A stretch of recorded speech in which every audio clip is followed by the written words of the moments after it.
Welcome to the WCB Podcast. It's episode 709. This was a fun one. We had Mr. Nate Sellers from Huntworth in the studio. He was in for the Illinois Deer Classic, and we said, come on down. Let's get one while you're get one in the studio while you're this way, all the way from Pennsylvania. So Nate's a great dude. Huntworth's a great partner, as you'll hear in this episode how well we get along.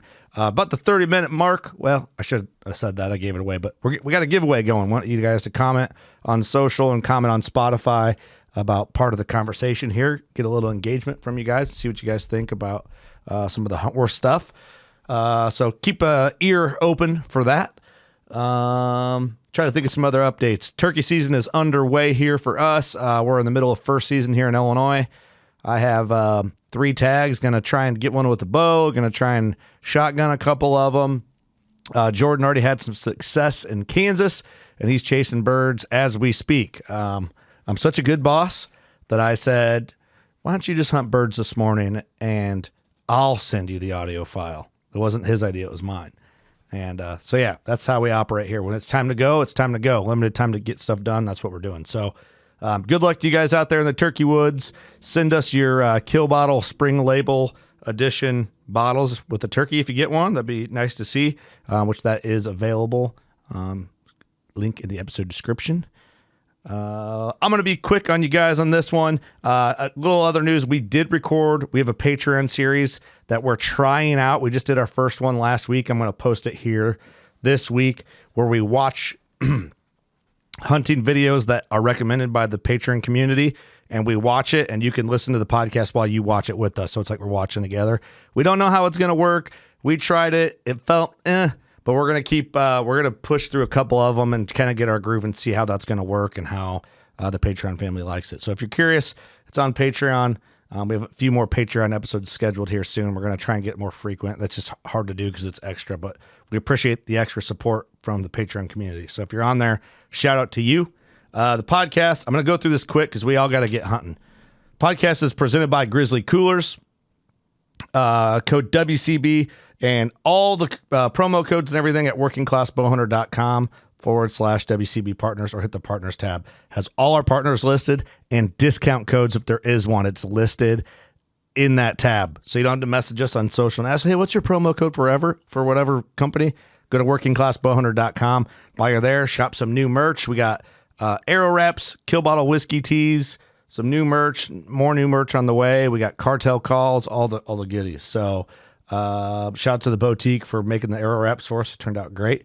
But yeah, Grizzly is the title sponsor of WCB. We're talking big Tine. We're talking Huntworth Gear, obviously, on this episode. We're talking Leupold Optics, rangefinders, binoculars, performance eyewear. We're talking Trophyline saddles and mobile hunting gear. We're talking Hoyt Archery. Hoyt. We're loving them units. Jordan's already got his broke in. I had a Hoyt broke in Texas already. Novix Treestands, Camo Fire, Victory Archery, best arrows in the game in our opinion. Dialed Archery Sights, the new Proof. Black Gate trail cameras, getting some strutting turkey pictures, and we're loving that. Black Ovis for all your hunting gear needs. Aluma trailers, alumaklm.com, made in Iowa, all aluminum welded construction. Old Barn Taxidermy, keep them in mind for your turkey mounts. Sam Gaylord is one of the best in the country, in our opinion, and turkey taxidermy, and he's passionate about it. So Fort Madison, Iowa, Old Barn Taxidermy, tell them we sent you. DeerCast, they just did a mapping update. Everything's fresh and updated. Pretty impressive. Best maps in the game, in my opinion. Rogue Ridge e-bikes, AAE, Arizona Archery Enterprises, Drop Away Rests, fletchings. WCB fletchings should be being made as we speak, so those are coming to the store soon. Evolution Outdoors, broadheads, the turkey wrecker is the topic of conversation right now. Rack Hub, especially if you're finding some sheds. Mountain Ops, code WCB. Pull back and let go. And we also have Bow Hunting League listed on the partners tab, which we won Bow Hunting League last year, which is pretty cool. Kind of a neat thing. All the promo codes are listed on this tab on our website. Come check it out. And we appreciate your guys' support. And we hope you enjoy this episode. Be safe out there. Have a great rest of your week. Hey, everybody. This is Mark Drury with Drury Outdoors. Hey, all you deer hunters. This is Jimmy John. This is Jared Mills. Hey everybody, this is Caitlin Moss. Hey guys, this is Jared Scheffler from Whitetail Adrenaline. What's up, guys? Josh Sparks from Midwest Whitetail. Hey, this is Nick Munt from Bone Collector. This is Chancey Walters. Working Class Bow Hunter. Working Class Bow Hunter. Working Class Bow Hunter Podcast. Working Class Bow Hunter Podcast. WCB. Working Class Bow Hunter. Working Class Bow Hunter. You're listening to the Working Class Bow Hunter. That's right, this is the podcast for Billy Joe Lunchbucket, the working man, just like me and you. My name's Travis T-Bone Turner from the Bone Collector. Thank you for tuning in. Those people on that pod, those hosts are a little unhinged. Working Class. Working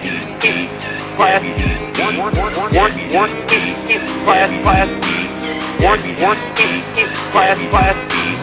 Working class bow hunter. You're listening to my buddies on Working Class Bow Hunter. Best motherfucking podcast on the planet. It is the best MRF podcast on the planet, Josh Sparks said. Kurt Geyer speaking. It's episode 708. Doug Schmidt here. Austin Chandler. Chris J. Mr. Nate Sellers from Huntworth's in the house. And Nate Sellers, yeah. You're Nate Sellers from a lot of different angles. A lot of different angles, but Huntworth is the number one. Yes. Yeah. Yes. You pay us.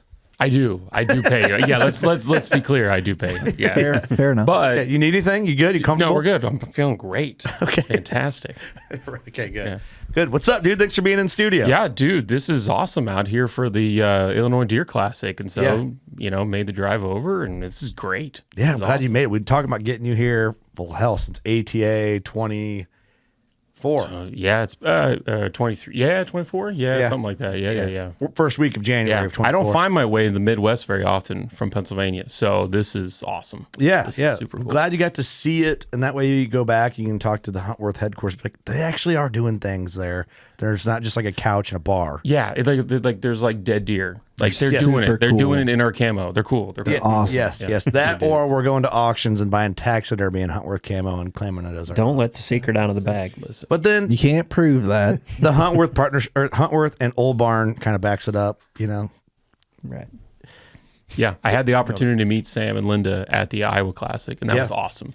Yeah, because they Huge. went all in Huntworth. Yeah, Linda, one of the ladies of WCB that went in all in Huntworth, and Rachel Bushak, Biddy Bush, went all in Huntworth. So that's good women feedback, I think, from a clothing gear perspective, that are ladies that are actually doing it. yeah. And Linda's doing it. Yeah, like oh, yeah. she's killing some monster. I mean, the like Sam was telling me about her mule deer out Yeah. west, like just sitting in the freezing rain for like 3 hours. Yeah. just to tag. I mean, that's awesome. Linda's mad at him like I am, and she just wants to shoot She's a him. Yeah, badass. she just wants to. She's got a bloodlust. Like, Yeah. God love her. Yeah. Bloodlust. I like that. It is. Bloodlust is a good term. I like Yeah.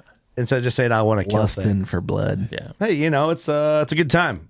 Shooting animals is fun. It is fun. But no, yeah, I'm glad you got out here. It's about time. Normally, Nick was the Huntworth flag flyer out here in the Midwest to come to the studio for Huntworth. As he should be. He Let's make it very clear. Yeah, Nick, yeah. if you're listening, Nick's the man. we love you. We love Nick. Great guy. But it's great to see your face too. Yeah, dude. This is awesome. This Yeah. is like a dream come true right here. I'm like well, the least. relax. I'm the least cool person at this table. No, I'm stop being it. dead you're serious. Okay, so, stop. You are a pro archer. I pay to be pro. You're a pro archer. I'm pro archer. We'll just slap semi-pro. Let's just Semi-pro. say it's semi-pro. See, that's cool. I That's can't even make. cooler. I can't That say full. counts. It counts. Yeah, it's close. We're nobody's a pro podcaster. That's the thing. It's like lately the internet, it's like things we've heard, right? Okay. Like we have a couple jury clips that just got posted. The comment section is not it, which is whatever. It's funny. But it's like we're getting blamed for you guys in your podcast. It's like, whoa, brother. Like you forgot. We're just like the rack dude from Missouri went in, is like saying that Ross's deer didn't score or whatever. So like might be 170. So we just had fun with this dude, and we're like, fuck you, you're wrong. And we just let our audience just like fucking eat them for dinner. People forget, I don't know how or why, but we're not a big deal until somebody on the internet's like, your podcast is blowing up this thing. So, so we are a big deal. Mm-hmm. And then your little fucking podcast, it's like, okay, well, what is it? And Is it little or is it big? And then second of all, people forget that we're just dudes from the Midwest that drink beer and talk shit into microphones. And then they're surprised when we put a dude on the internet talking shit to us on blast. Like I had a couple people message me. Well, one guy, you just lost me as a listener. With your platform, you can destroy that guy's business. I'm like, brother, relax. Probably now, but also like we're the same dudes. You can't think. Yeah, you think that we're not going to go after that dude for talking shit to us? Yeah, he came after us. He's talking shit about our business. We're still regular dudes that drink beer and that are going to talk shit back to you if you talk shit. So let's not forget it. We'll talk shit back to you. Yeah. You know? Yeah, you don't just get a comment and then be free to do whatever you want. Right. So if there is a pro class in podcasting, we're only put into that category when it's convenient for the internet of how we brought light to hunting and how it's bad. And then if you want to talk shit to us, it's just our little podcast and we're not pro. So that's the line. It's the same thing with archery. I bet it's is. 1000% the same thing with archery. Dude, if I go 10 up on like day one, I'm pro. Yeah. I go 20 down. Like I went 20 down the first day at Foley, then 10 up. So like I was full blown amateur the first day. I was pro the second. Yeah. Screw you people. I'm out there with the actual pro. No. Yeah. It's how it's convenient and perceived at times, or how you're performing. Like I used to get mad at those comments on like negative comments. Now it's entertaining. Oh yeah. Probably the same thing if you like someone said something about you shooting in a pro class and you were like down. You're just like, this is the way it is. It is what it is. I mean, also let's not kid yourself. Like there also comes to a point where you do get to a level where you can't get down any further. Like you guys can't pretend like you have like 500 followers on Instagram anymore. Yeah. You know what I mean? And same thing with the pro archer. Eventually you get to a point where you can't be like, I'm going to go back and shoot a 30-yard class or whatever. You can't. Eventually you have to work your way up the ladder. Now, again, jumping into the pro world or jumping back or whatever. Yeah, I totally agree with that. Great analogy though. Yeah. But seriously, that's what it is. Well, I guess my point is, don't expect us now to some people that our podcast got popular or not popular, depending on what category we're falling in, or it depends who's talking shit about us. Yeah, it's true. Don't expect us not to be who we've always been. If you come and talk shit about our brand on the internet, we're talking shit back to you. And we're going to let everybody else talk shit to you as well. So it's just part of the fun. As I say, you come into your platform and talk shit. I guarantee all the followers and everything, you're literally sticking your dick in a hornet's nest. You're going to get absolutely destroyed in there if you come in. Why are you even sitting on your couch complaining about this with your 500 followers or whatever else? Like, hey, you're in here for a reason. You're supposed to, I like this page or whatever. And you're going to continue to talk shit. There's how many thousands of people that'll back. Well, the thing is, up. I think is everybody forgets that everyone else that listens is just doing the same shit we're doing. Yeah. It's like, all right, that's just like, that's the first time we've been in the studio since some of the internet comment stuff has like gotten a little wild in the last few weeks, which is super fun. I'll tell you this, never see those guys at trade shows. They never come up and say anything at our booth. Yeah. And that's fine. I'm not asking for a fight, but even like hey, I'm the shitbag who made the shitty comment about, they're not there. It's like, better move your head fast because we'll get you. But I'm not saying that either. I'm kidding. But if you came at it wrong, here's a funny example. So I'm just talking shit about, I'm getting my frustrations out, Nate, and then we'll get to you. That's fine. We're packing up at the Ohio show last weekend, and like everyone's just packing up and there's stuff in the aisle, and here comes this dude. Literally his product is made of foam. Not exaggerating. It's made of foam. And he's down the aisle from us, and we're packing up, and here this guy comes with his truck and trailer to drive it in up to his booth. And meanwhile, we're like, it's like, dude, carry the shit 15 feet. You're being an inconvenience. And I'm already like, looking at this guy like, this guy annoys the fuck out of me right now. Like I was already just annoyed. I'm like, this guy pisses me off, like carry your shit, you lazy fuck. So he comes up and he rolls his window down. I'm like packing up the booth and the cash register. And he rolls his window down. He goes, hey, you guys got a podcast on TikTok? I'm like, well, yeah, it's on there. Like it's not on TikTok, but yeah, we have a TikTok. You know who I am? I'm like, am I supposed to know? Am I supposed to know who you are? I go viral on there sometimes. Let me know if you ever want me on. I'm like, I was already just thinking about how much I hated you, and now I hate you more. I hope his truck didn't make it home. They really appreciate the oppority, bud. We'll consider it. Yeah. I was already thinking like, this guy sucks, and then he did that. I'm like, that guy sucks even more. Yeah, I really hate him now. Yeah, I really hated him. And I just watched him load foam into his booth for 30 minutes. I'm like, good God. fucking sucks. Just staring at it. Yeah, I can tell Kurt's fuse just gets a little shorter towards the end of the trade show season. Yeah. Especially Sunday, dude, you know? But anyway, sorry. What's up with you, Nate? How you been, brother? How's the show's been? I'm glad I don't make products out of foam. Let's just put it that way. No, it's great. Trade show's been going great. Travel's been going great. ATA onward. Yeah, this is good. I'm glad it's kind of slowing down. I'm glad the spring is finally coming around. Like today was cold, but like it would be nice to have some warm days and thaw out a little bit in the Northeast. And well, Huntworth did Iowa Deer Classic this year, which is nice to see because I've been a big advocate for like you got to be on the ground with your people. Yeah. And you guys were there. It was cool to see. Yeah. I mean, like the Midwest is like where Huntworth does a lot of work, but like hunters are the people and you got to go mingle with the people. And it's just like, mingling's important. Being part of it's important. Put a name to the face, to the brand, to the product, to whatever it is. It's important. It's super important. Yeah. And you see that even of the top names that have been in the industry for 40 years, they're still going to shows. Yeah. Right. They've been established for 20 years. They're still going to shows.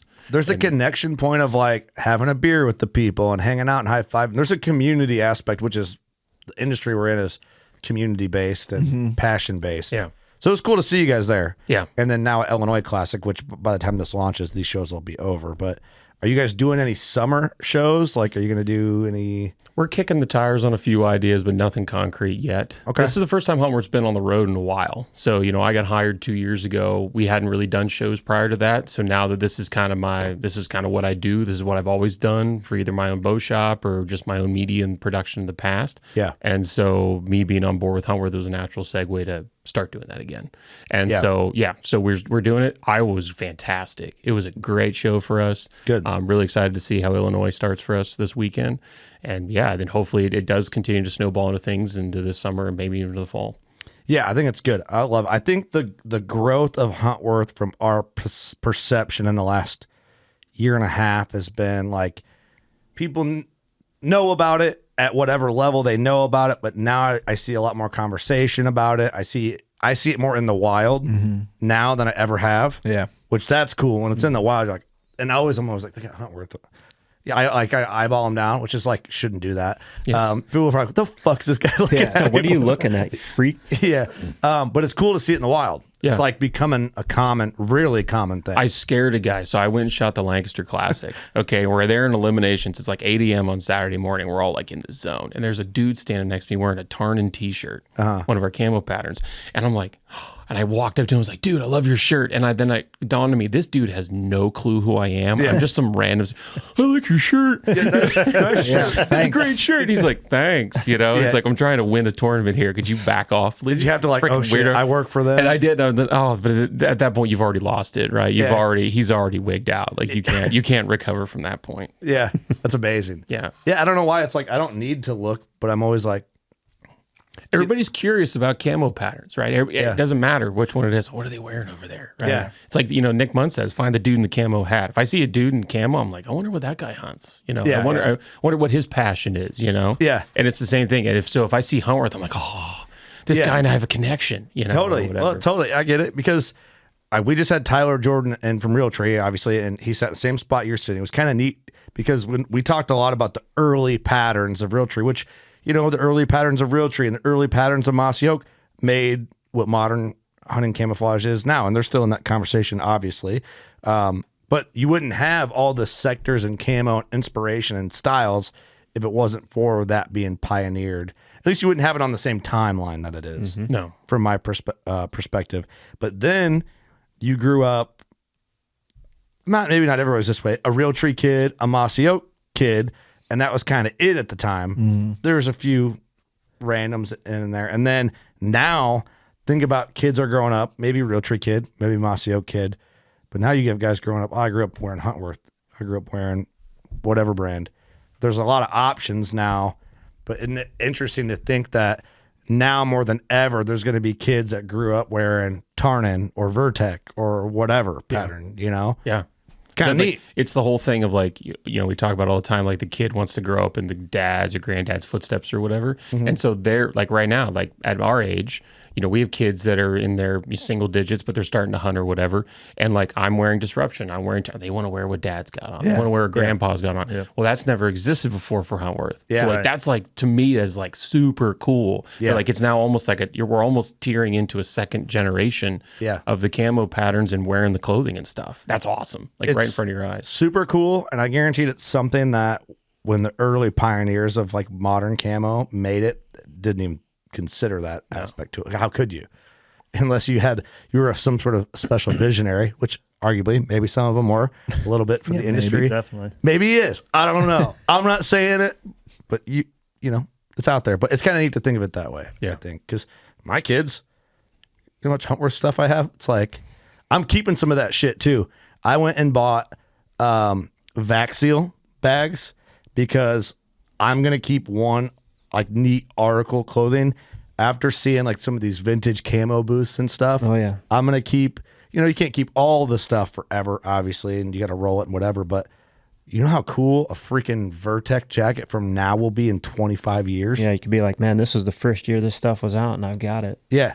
Look how old this looks. You know, will it be that vintage, way? Yeah, you pull out your recurve and pull out the Vertec and go out and kill a doe when you're 70 years old.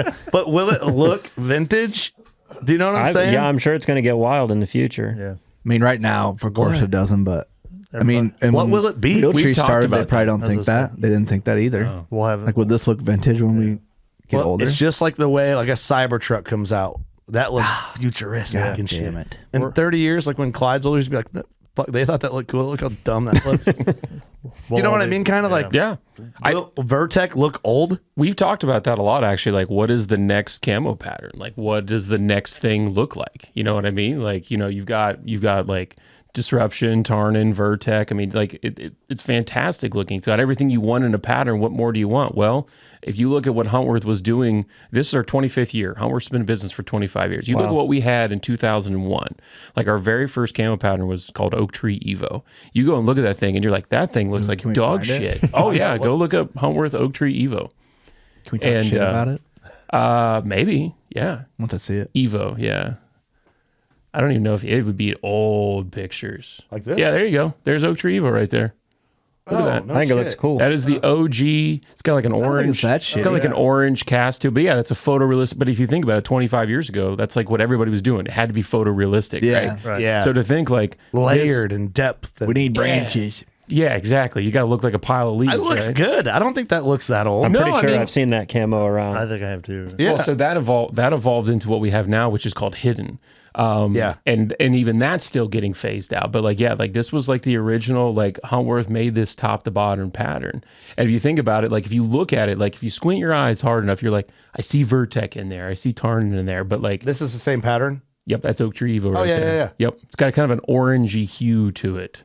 I don't think it looks that looks, I wouldn't think twice about it if someone walked in wearing that. Absolutely not. You know what I mean? There are still people walking around. Actually, we saw somebody at the Iowa Classic. Doug, doesn't your mom have that jacket? She might actually. That pink one. I like it. Looks great. I think it's solid.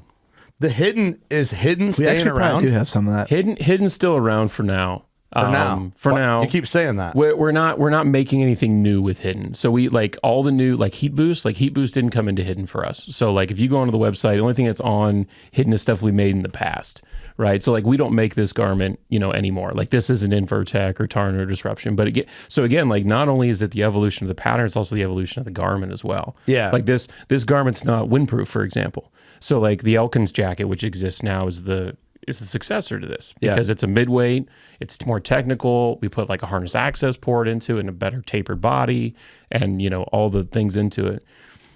I don't mind those pants at all. Dude, that looks great. I think all of us hunted in those pants. I think all of us have killed at least one deer wearing that type of pant right there. Oh, yeah. Well, dude, by the way, if you're on huntworthgear.com, this, like, if you go to hidden, this $54.99 for this. 35. While supplies last. If you are a medium or 2XL, as I speak, have at it. Well, damn. I mean, that's just to have some, whether you want to be your primary hunt pant, you just need a backup pair of hunt pants. Like that's $55. It's insane. But that pattern looks good. I see what you're saying though. It's slowly with upgrading of garments, it'll kind of It's just how things evolve, right? I mean, it's just the evolution of the company and the evolution of patterns and technology over time. I mean, it is what it is. Stuff just keeps getting better and better and better. There's nothing. I personally hate it when you don't try to grow. Like whether it's at an archer, or whether it's as a hunter, or whether it's at a clothing company for Huntworth. If you're not trying to do anything new and innovative, and you're not taking risks, I don't think you're not doing it right. So where, it's like, oh, I like this, run it. In the last, just keep running it. You can't do that. Year and a half since the last time we did a full podcast. I know we talked about the patterns and what was the highest performing. Have you seen a major change or I guess I don't know, fad with I don't know what the word is. Which one's the most popular? Tarn, I would bet, but Disruption's always been in there. Like where do guys lean most often? Or if someone's never paid attention to Huntworth that listens, if they're like, all right, look into this pattern, where's the favoritism at, I guess is the word I was looking for. Vertec, Tarnin still just slightly wins out. Not by much. It does win out a little bit, but Vertec was incredibly popular for us last year, super popular. Disruption's very digital. So if you're not really into digital, I'm super into digital, so Disruption and I get along super well.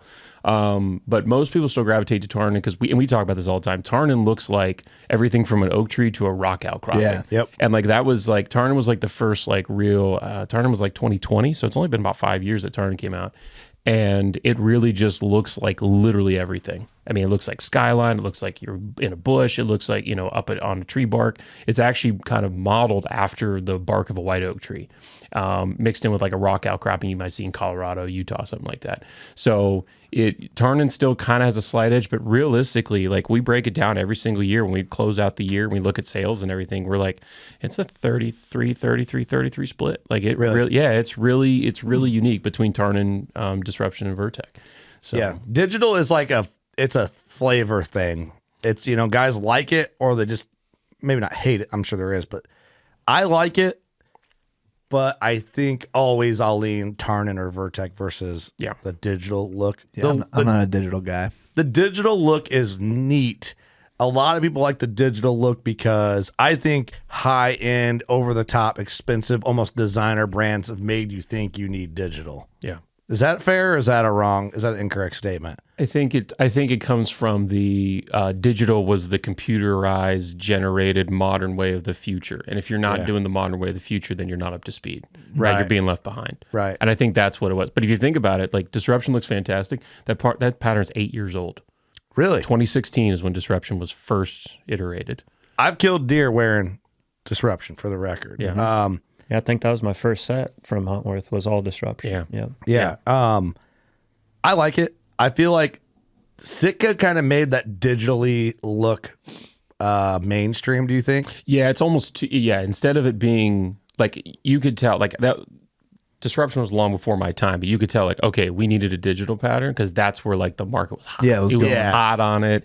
We had the other photorealistic patterns at the time, but then when we were okay, let's make a pattern that we really want to make, and that's where Tarnin came from. Tarnin's and it's just badass. It's just so looks good right top to bottom. Can't even see the guy. Do you actually? It's good. It's hard to see where his arms are. Okay, so with Tarnin. And maybe you can't talk about this. Maybe you can. Maybe you don't really know right now. How does Huntworth go about developing a new pattern? Where does it even start? All right, let's make Tarnin. Okay. Where the fuck do you start? Where do you start with a camo pattern? Yeah, how do you even do it? Yeah, so... sketching? That looks good. Yeah, I know, right? It's just a dude on a cocktail napkin with a crayon. It's terrible. Give me a new one. Start with a tree, put it in the cloud. So Mike is our in-house guy who makes the camo patterns, and Mike makes our one guy? One guy. Dude, Mike, if you're listening, man, he's a rock star. Shout out to Mike. Dude, Mike is amazing. Mike does all of our graphic design work for the website, but he also designs our entire camo patterns top to bottom. So Disruption, Tarnin, and Vertec are all his babies. Really? Yeah, he designed them from top to bottom. So he hates hidden. He came after hidden, so So he hates it. Don't want to get phased out. I don't want this stupid tree anymore. We hear you, Mike. We hear you, Mike. just like you got to come out with a new bow every year or whatever. You got to come out with a new pattern. So basically they're 4 years apart, right? So you got 2016, 2020, and 2024 for Vertec. So what's going to be, 2027, 2028? Like, how do you start that? Yeah. And if you think about it, all it is starting out with an outline break. The colors actually, like Mike could develop a pattern. I've seen his work. I don't understand it. I'm not even going to begin to understand it. But a pattern is designed on pretty much like 100 square foot by 100 square foot sheet. Like in a computer. It's not designed in like blocks, like you would think like on a person. So it's this massive non-repeating fractalization of color. I got you. So okay. it's all That makes sense, I guess. it's all depth. So all of it is just layer upon layer like a cake of depth. And then you put the colors on the layers. So that way you have a dark layer over a light layer or whatever. And you end up seeing the layers in like a 3-dimensional look to it. I don't understand how he does it. He just has an eye for it, but that's how he creates it, and they all turn out phenomenal. So he just starts blank and starts just messing with patterns and layers and colors, and it just kind of... And all of a sudden you find something like... when I remember, you guys probably saw like the first iterations of Vertec. Yeah. The first iterations of Vertec are nothing like what they look like now. I'll be honest. Everything I saw, though, I liked. Yes. You could see it. You could see it, but it wasn't perfected yet. And so now, but you could see it, right? Because the depth was there. The colors weren't there, but the depth was there. Yep. And so now based off of that and adding the coloration you want, now you end up with a pattern. I remember some of the email survey stuff and turn out, what do you like, this one or this one? What's this look like? I'm like, fuck, I like them both. But if I'm going to be crazy, insanely picky, I guess pattern B. Yeah. You know what I mean? That was kind of neat to be a part of. Yeah, wrong answer. Wrong answer. Yeah. It's hard, but it's like Tarnin looks incredibly difficult. Yes. To have made. Like lots of layers. Yeah. Yeah. Tarnin is a just absolute, like Tarnin is probably, I would say Tarnin has been the most complete pattern, and I'll probably get flack in the office for saying that, but I feel like Tarnin has been the pattern that everybody likes. Yeah. Everybody likes it. Not everybody has liked Vertec. Not everybody's liked Disruption, but everybody's like, yeah, if in a pinch, if I needed it, I would use it.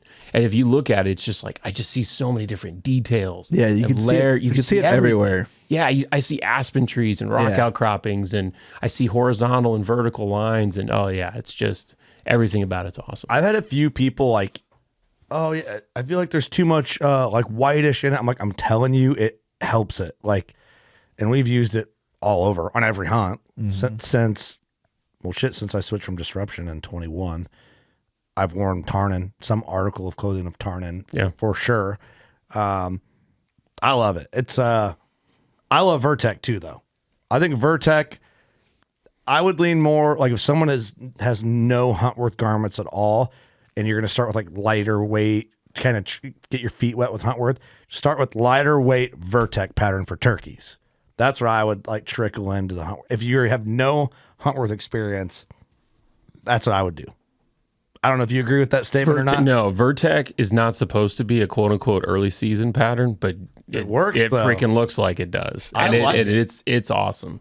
I mean, Hittin would be great, right? Hittin would be great too. I mean, I've killed a lot of turkeys wearing Tarnin. I've killed a lot of turkeys wearing Disruption. So like everybody called, like we get customer service emails and phone calls every single day. Yep. What pattern should I buy? I live in Michigan. I live in Iowa. I live in Kansas or Pennsylvania. And we're like, whichever one you like the most. And that drives people insane. They just hang up. Come on, man. No, you need to tell me exactly what I need. Because people want to be told what to get. Yeah, they do. I've taken all three of our major patterns across the entire Northeast and part of the Midwest and killed deer. Yeah, in all phases of the season. Right, turkeys. I mean, everything.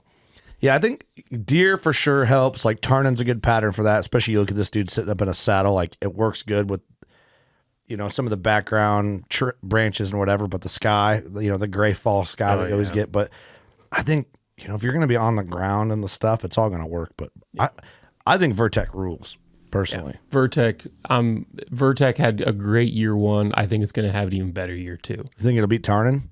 It's definitely trending that direction. Really? But I think it's just because, it's new. Yeah. And Huntworth in general is gaining traction. Right, so you want the newest thing from that company, right? If you're going to get into something, I want the newest thing you got, because that means that's the most recent thought process you put into something. Okay, let's do this then. If you're listening right now and you're on Spotify, go to huntworthgear.com and look at the main page. You'll see them all laid out next to each other.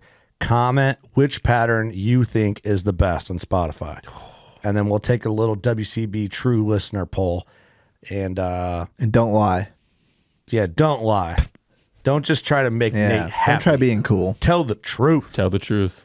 And then we'll pick a winner and give away a WCB merch pack. If you comment in there, we'll pick a random winner. How's that? That works good. So, comment what pattern you like the best. Take a little WCB inaccurate poll, or maybe an accurate poll. I don't know. See what people say. What do you I'll throw in a hoodie in their pattern. Nice. Do it together. All right. What's your favorite? Write that down. What's your favorite? I was gonna say I've got everything Tarnin. Yeah. And I haven't got any of the Vertec yet, but I'm going to this year. But that Tarnin pattern. I will say the photos, Tarnin just really helps with the photo shoot right here. Yeah. Like it just. Definitely. I will say the photo shoot, the cover photo for Tarnin leans hard in Tarnin's favor. Yeah. Vertec, that's a very handsome man. I'm sure he's having a great time, but he's just walking. If you did it, we should be up there. Yeah, we need Jordan to get some good photos. Yeah, that's really what needs to happen. Oh, we need Doug we need Doug, yeah. Have Doug there hold. Have you seen that clip going around of that dude in the metal band with the fans blowing on him and his eyes all crazy? Yeah, dude, that's Doug. But That's we're just in me. Vertec. That is Doug. No, because sales will skyrocket. but all the nice people that are in these cover photos are going to be pissed when you look at we see a dumb photo of Doug. Yeah. That's too damn bad. That's too damn bad. You need somebody sporting the solids. You need the solids.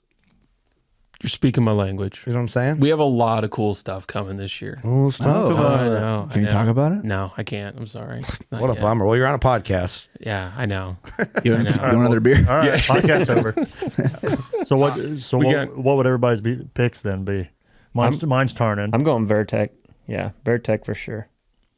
I'm going 50-50 Tarnin and Vertec. I'm going to wear both. And I did wear both. No big deal. I got video evidence of me Shot some nice deer with both. Maybe both is the correct That's answer. the secret. But you can't win anything by saying both. You have to pick. That's You got to pick one. Yeah. Don't be like me. You can't do a curtain. Yeah, I'm cool. I know. But you be your own person and comment your favorite. We can't do both. I would say Tarnin.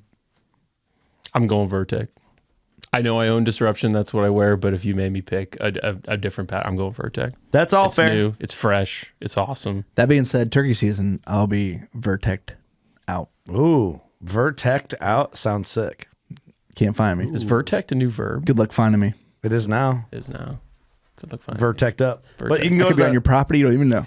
we can go to If he gobbles 3 Is times. that Vertec? Yeah. Listen, if he gobbles 3 times, it's God's country. So it's I saw that. Where am I? See, all right. So if we're doing the system builder, it's Shop, Disruption, Tarn, and Vertec. Yeah. So you have to pick one to start. You can't mix and match with the system builder. So they got the spring turkey column in there. That's cool. It separates it out for the season. That's sweet. Yep. Sort it out by temperature range, sort it out by species you're trying to chase. And then, you pick your pattern from there. Everything's, it's the same garment between the 3 patterns. So you're just basically trying to shop by pattern there. That, so that, way you keep was a good everything. photo. Yeah. The Disruption one? Oh, it's Disruption. Shit. Sorry, that's me. That's me in that picture. Is it really? Yeah, that's me. Yeah. You look good. Yeah, I tried. Go down to that bottom picture. Yeah, peep that hat. Oh, dude, the hat. Hey. Trapper hat. I love it. There was a picture of Austin in here, wasn't there? Wait, go back. Click that again. Who just... Look, I see right Austin here. Chandler right there. Yeah. Chandler. Oh my God. There If it you wasn't go. for my heat boost gear, I wouldn't have been able to wait out my late season buck in sub-zero temperatures. Wow. Austin, Well, look at that. Didn't even know I was on there. there it Look is. at that. I thought there was a famous. photo of you, but Yeah, you can't get everything. Is my name somewhere on here? It actually very well could be. I don't think that's true. hot weather. Man, I get sweaty in these rhinos. Keep Doug. Keep your hat. Anyway, yeah, good stuff. You guys are killing it. Congrats on the success. I'm looking forward to seeing. That looks like Leah from that first glance. Yeah, for a second when you just glanced at it. I'm excited to see more Huntworth in the wild. Yeah, and I'm going to think about that the entire Illinois show this weekend. So it's cool. I like that. Huntworth in the wild. That's a good phrase. You know who I'm doesn't? gonna have to take that back to the front office. You know who doesn't want to see Huntworth in the wild? Animals. No. You know why? because they can't see it. They won't even see it They coming. can't see it coming. You're vertect.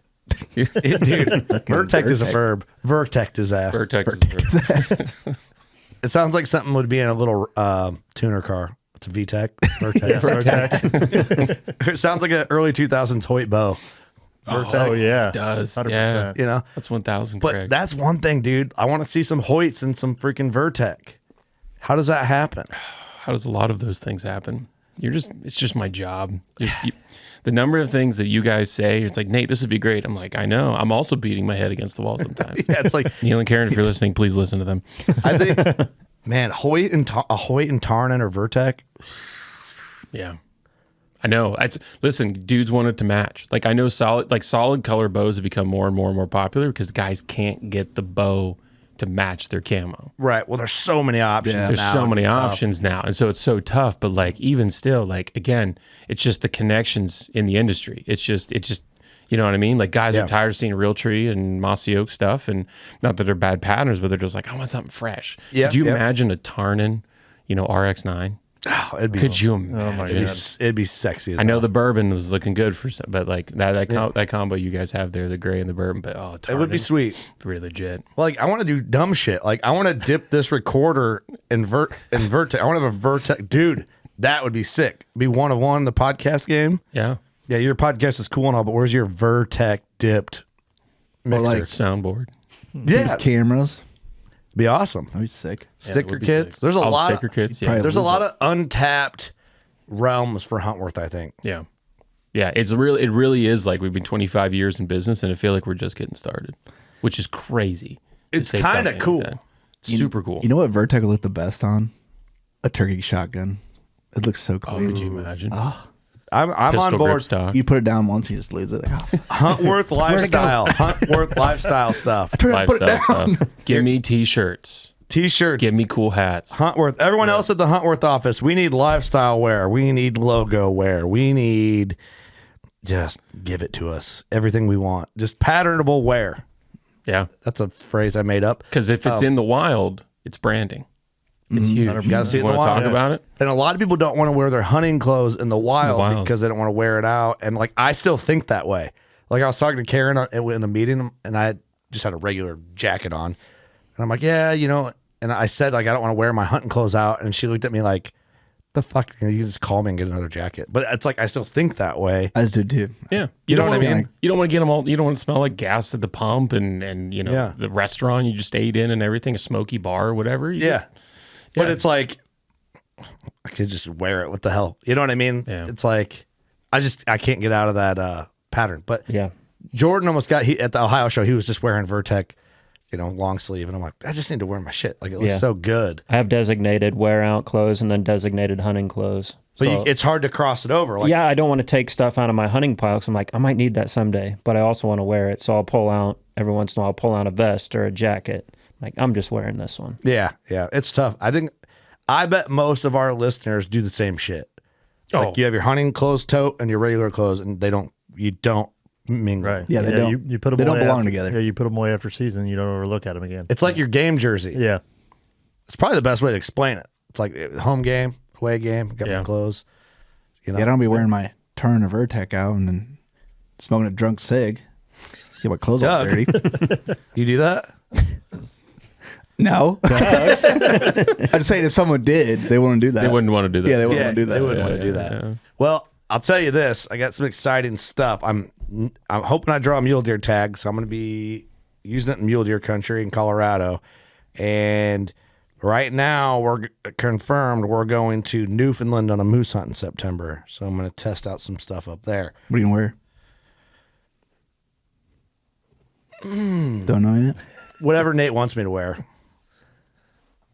Whatever you want to wear. Cinnamon. But we all know both of them look great.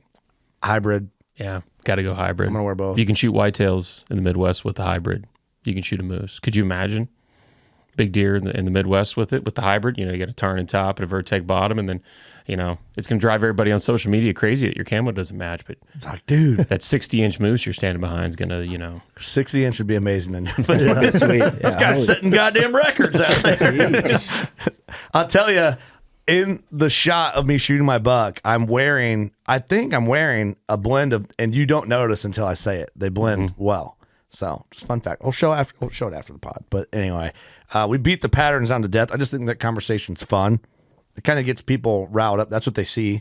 That's their first introduction to Huntworth. Yeah. We've been rocking Huntworth. Well, officially, we've been partnering with you guys 21 or before. 21, yeah. So, it's been 4 years. Wow. It's been good. Yeah. It's been great. Yeah. So it's been awesome. Thanks for dealing with us. Yeah, no, thanks for dealing with me. That's, I'm the dude on the other side of the counter, that has to, Nate, I need a hoodie. Sure, whatever. Here you go. Whatever you say. Whatever you say. Don't hurt me. Don't hurt me. Hey, that's no big deal. Please don't do that. Has it been cool working for Huntworth? It's awesome. Yeah? It's great. Yeah, because you're busy. Cool. You run a bow shop people don't know. Yeah. Let's plug it up, bro. Average Jack Archery, Central Pennsylvania, Phillipsburg, PA, pro shop and range. We just launched our 40-yard indoor range. We now have we have the largest indoor archery range in Central Pennsylvania. No shit. So 45 yards technically, but really it's only safely 40 yards, and it's 12 lanes across. So, Damn. We have the largest indoor archery range in Central PA, and then we have another 20-yard range as well. And then we carry about 4 or 5 different bow brands, a couple different crossbows, 4 or 5 different arrow brands, and every accessory under the sun, pretty much. So you're like, this is all cool. When I need more on my plate, I'm gonna get a job at Huntworth. Yeah, I know, right? Yeah. I left teaching to go be with Huntworth. It's been great, but yeah, they Neil and Karen, the owners, are very gracious. Let me keep the bow shop. It's awesome. It allows me to still shoot competitively. It allows me to keep my ear to the ground on what hunters are talking about. What are they thinking? What's the hot bow? What's the hot camo? What's the hot gear? Whatever. And we're in Phillipsburg, PA, and this is our 4th fiscal year. Yeah, it's our 4th fiscal year. Wow, that's crazy to say that out loud. Dang. So, wow, but then you're also running all social media and a YouTube channel. Yeah, there's it's funny, when I got hired at Huntworth, the whole point was, was to manage pro staff and kind of do some marketing stuff. And now I wear like 87 different hats there. Yeah. Like this stuff is awesome, but it's like 2% of my job now. Yeah. So yeah, but it's really cool. Like I get to work in the industry full time now, which is like my 8-year-old life dream. Yeah. When I'm sitting there in the library reading Field and Stream magazines, my mom's in the grocery store or whatever. I'm like, I'm going to do this someday. Yeah. Now I get to do this someday. That's awesome, dude. Yeah. It's just how you carve it out to do it. And you've carved it out. Yeah. It's super carved. My work-life balance is not balanced at all. It's just smashed, teeter-tottered on work. But that's everybody that works in the hunting industry. That's exactly right. There is no, if you ever like, oh, I think I want to do it in the hunting industry one day. All right, be prepared to work 90 hours a week. Hey, let me ask you this, because this is part of the comments that I was venting about in the beginning. Everyone just thinks like we just talk shit and that's it and we go home. Does anybody actually hunt for a living? No. No one does. No one does. They do. Even think of the big names that you see, like Josh Bomar, right, or Chris B, or like other big Mark Jury, right? No, they actually do like 10 different other things that make money, and then they just so happen to make the money they need to make, and then they block off 3 months out of the year to go shoot massive whitetails or whatever they're chasing. That's no one actually just hunts for 4 months and that's it. They're doing 10,000 other things the other 9 months out of the year. Yeah. Everyone's like, man, if I didn't have a 40-hour week job, I'm like, brother, I get it. It's a passion. It's a work, passion, love thing. But yeah, the whole, it must be nice comment. You think your wife's mad at you now? Have her be mad at you all the time. That's what it's like. You think your wife's pissed. Work in the outdoor industry, it's just a 12-month thing. They hate it. My wife is very patient. She's very patient, thank God. Good. But yeah, it's a grind. Women hate to see you having fun out there, guys. Protect your neck. Yeah, no, it's just tough.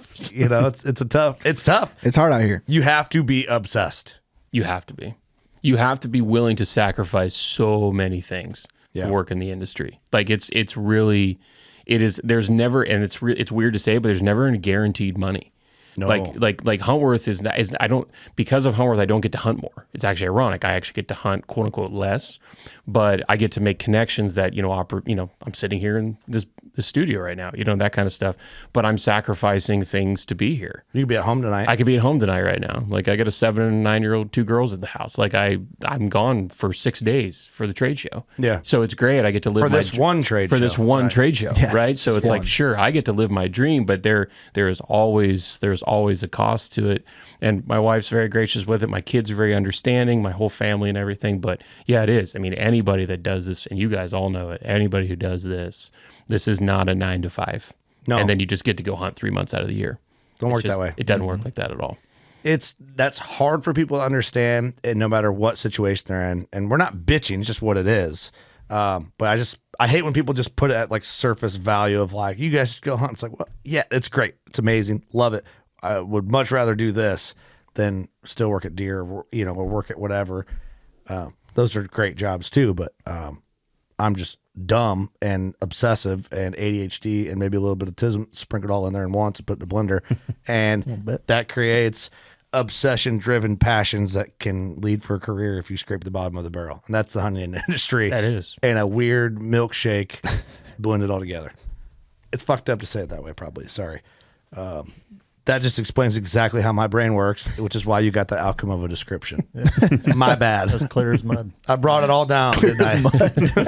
I brought it all down. And that's just what I'm going through personally. But back to you, Nate. Other than that, it's great. Other than that, I'm having a good time. We're a blast. I'm drinking beer at work, huh? Yeah, but people don't understand how small it is. Like, people have no clue how small this is. No clue. Not a clue. It's weird in the how world small it is. How small this is. Like, you'll be talking to somebody and they're like, "Oh yeah, do you know so and so?" And you're like, "That guy? You know that guy? Yeah. I know that guy too." And you thought this guy didn't know anybody. Yeah. Turns out he knows some bigwig somewhere or whatever. Or, I remember like going to ATA, I'd be talking to someone like Mike Som over at Magnus Broadheads, who's been in the industry since '84. Yeah. And he'd be like, "Oh, that dude over there used to own this company, and then he owned this company, and I own this company." I'm like, Yep. "Oh, I used to grow up loving those companies. They were all by the same guy." Right. Yeah. And you just never it's never knew. so small. We did It's it so today. small. We were setting up in Illinois, and somebody's wearing Jordan Gensmer pull back and let go shirt. Yeah. Just a random outfitter across the way. He's like, "Yeah, I met Jordan like 2 years ago up in Wisconsin." It's like, everybody knows everybody. He goes, "I like all the girls in his booth." I'm like, hell yeah. One of our guys is tapping that. I did too. So did Doug. Now she's a live-in. Yeah, she's living with me. You were going to say something bad. Cut that. You're going to say she never left. Damn, dude, you almost got yourself in trouble. Oh, shit. Next question. All right, moving on. Yes, it's a small industry, Nate. Seriously, you're going to be hiding in the corner of the living room in full Vertect. Oh. Behind a curtain trying to hide from that comment. That bitch is about to get Vertec. I might be living out in the woods Might have after to. that one. Sounds awfully physical. Yeah, that's all right. Well, Alexa be working the booth this weekend for us. Was she coming? No. Oh, she's I don't think she knew she's invited. Oh, she's not. They're not. All right, whatever. We'll talk Moving about on. it later. All right, it got weird. Just checking. Sorry, brother. Yeah, it's a small game. Because you know what's funny? Remember the first time we met was in 21, right at dinner? I was just talking about this to somebody the other day. Yeah. It was really funny. At that point, I didn't listen to podcasts. Like, it wasn't, I was in YouTube. I did pictures. I did photography.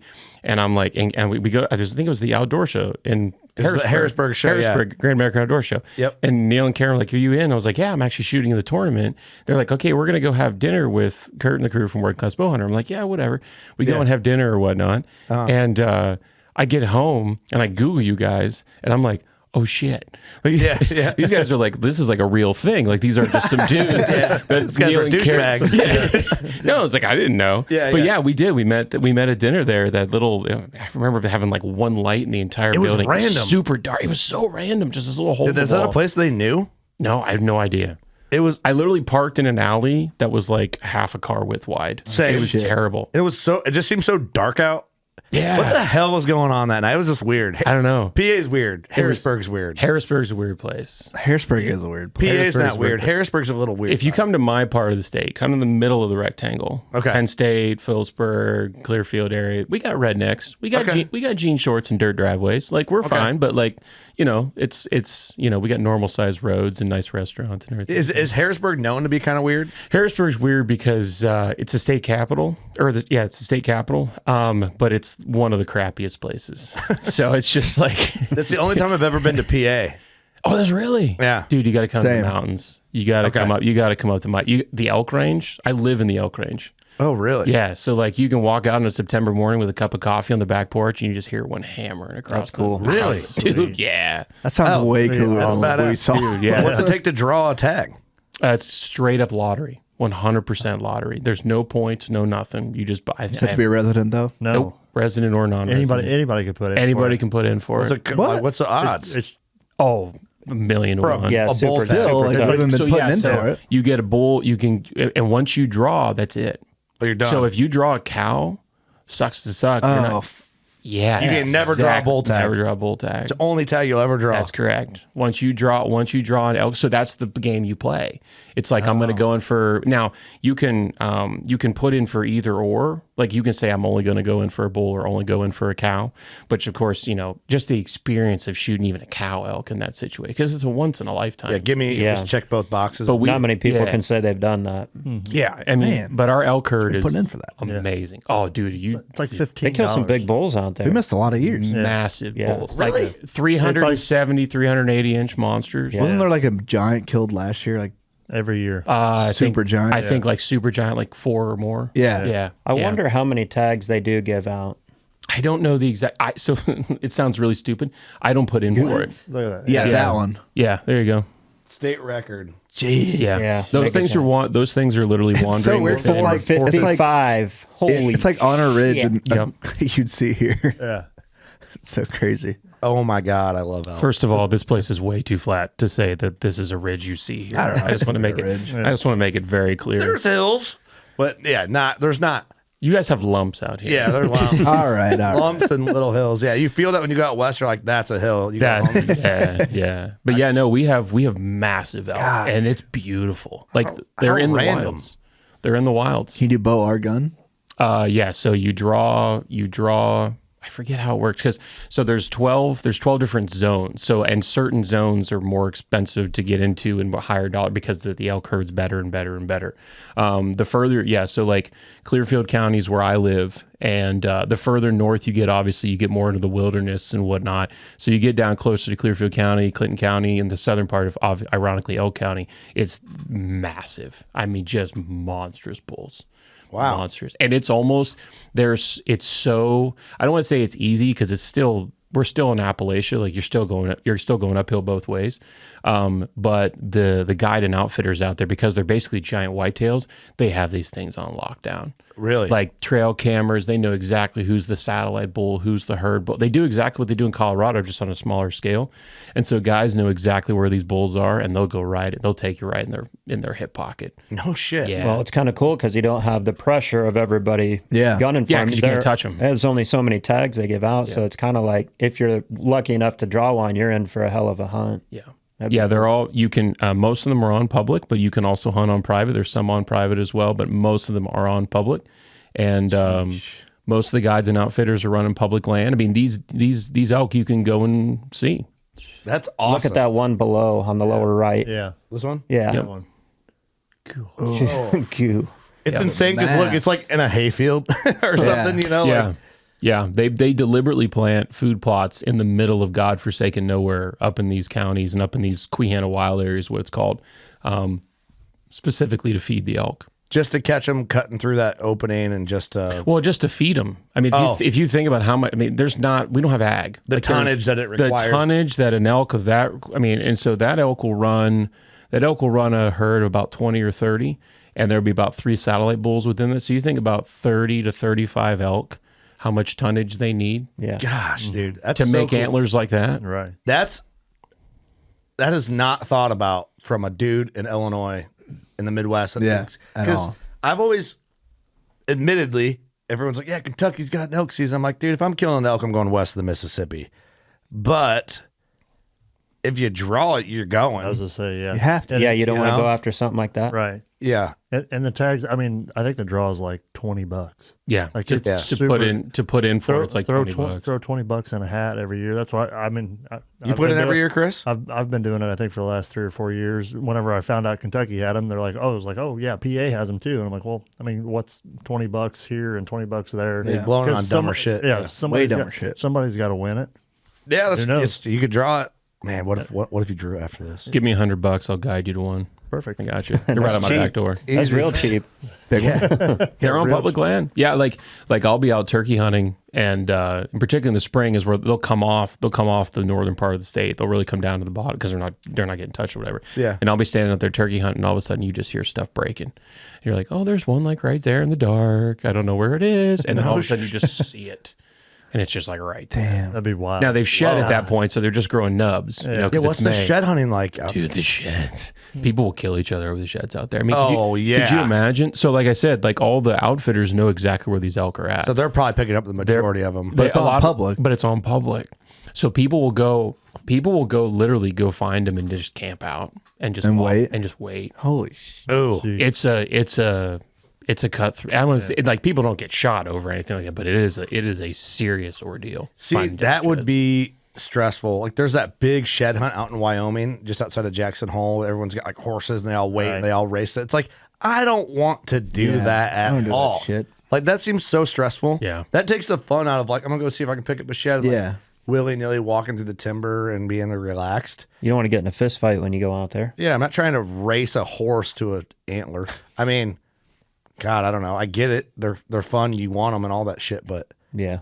the sheds would be crazy. Can you imagine walking through the timber here and finding like just a megalodon of an antler? So when I taught middle school in my prior life, I had a bunch of students who loved doing this, who lived in the northern part of the county, and they would bring one into school, and like the whole school shuts down. They're like, Timmy found a shed, and they put it up in the front, you know, and everyone going to the How cafeteria. old are these kids? So our building was combined because we live in the middle of nowhere. So our building was K through middle school. Oh, like so 8th grade or something? Yeah, so you have kindergartners all the way up through middle school. So I Gotcha. taught in the middle school wings, but you got kindergarten, first grade. So they're like, oh, he found a shed. No They kidding. put it up in the That's awesome. Dude, what a cool place to live. But they're like one of these type of sheds. It's not like, you know, kids not bringing in a whitetail antler. No. But you get one of these in your hands because it was dropped. Like farmers would incentivize people. Now it's illegal, but they're like, hey, I got a bull living on my property. If you want the sheds, Go get a couple $100.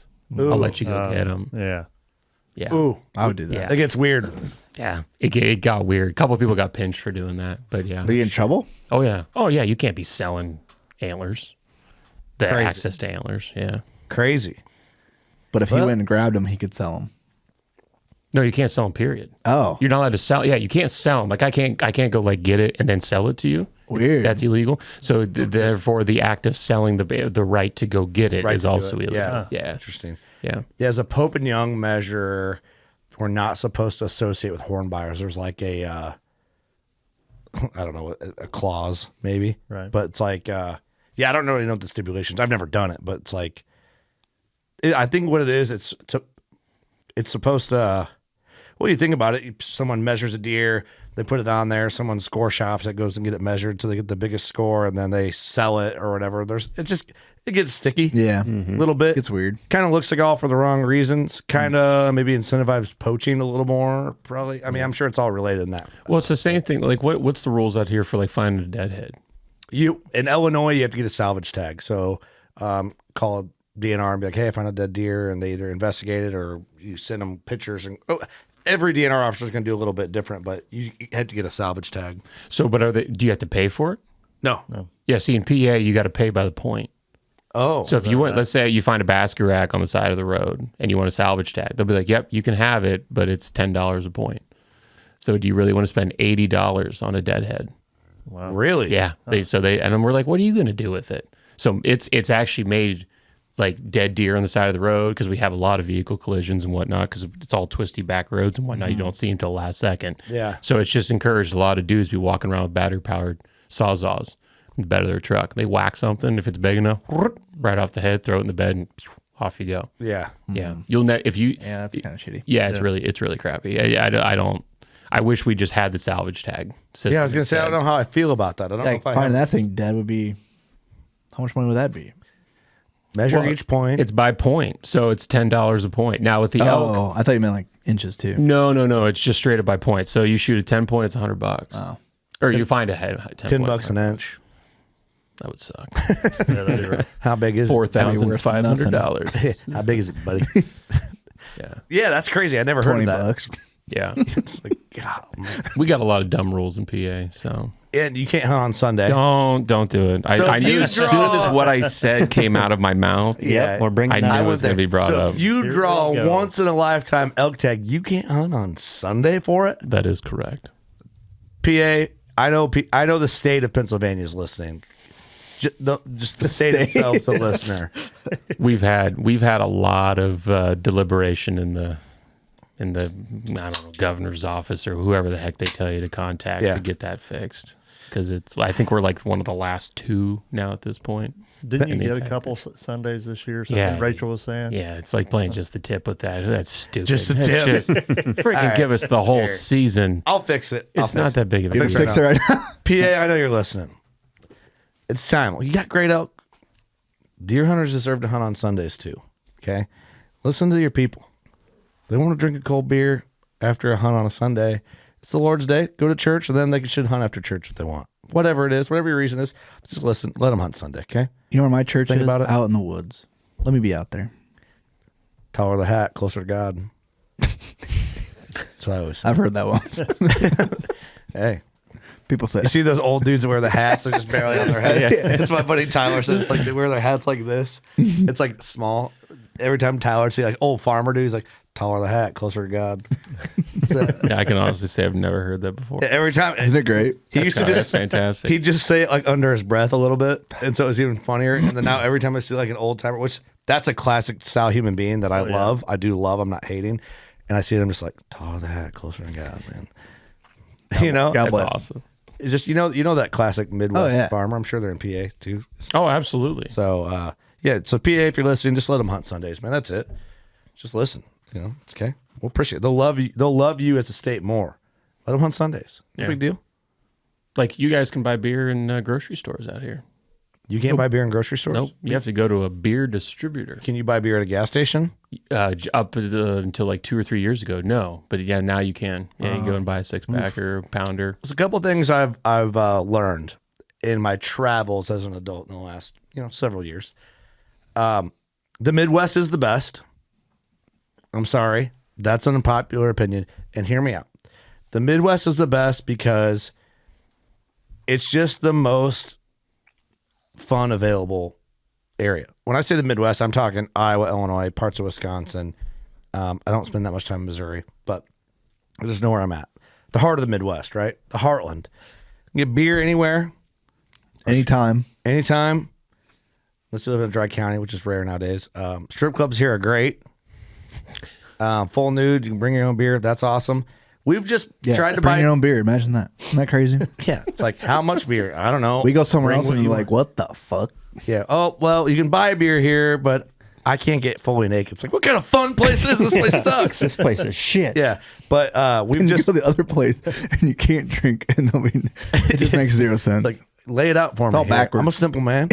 But we've just tried to have fun in other states. Not saying we went to Gentlemen's Club in other states. We wouldn't do it. It's not our We've bag. heard It's not our bag, baby. But when we want to go get beer at a gas station, you can't just do that all the time.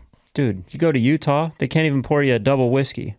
You can buy a shot of whiskey and pour it into your drink, but We they did can't that. serve you a double whiskey. in Salt Lake, remember? That's bullshit. Utah hates He fun. had to give you an extra shot. Utah and then hates you pour it in non-Mormon yourself. fun. Yeah. Yeah. If you're having Mormon fun, Mormon fun's fine. you get all the fun you want. Yeah. Non-Mormon fun. That just blew my mind. That stuck with me for years after I knew that. Yeah, that's part of the. That's really the eye-opening place. And I was like, Utah is. It's if you like skiing, great. If you like elk hunting, fantastic. Mule deer hunting, that's cool. Not so good for drinking. If you want to sin, it's a terrible state. What else was weird? When It's we were a at terrible state for legal sinning. that one bar. Like, if they poured you a shot, it was like something weird. Like they had to set it down. It's like and a then- sidecar. Yeah, Yeah. it was weird. Remember when we were that one dude we met? This sounds really sketchy.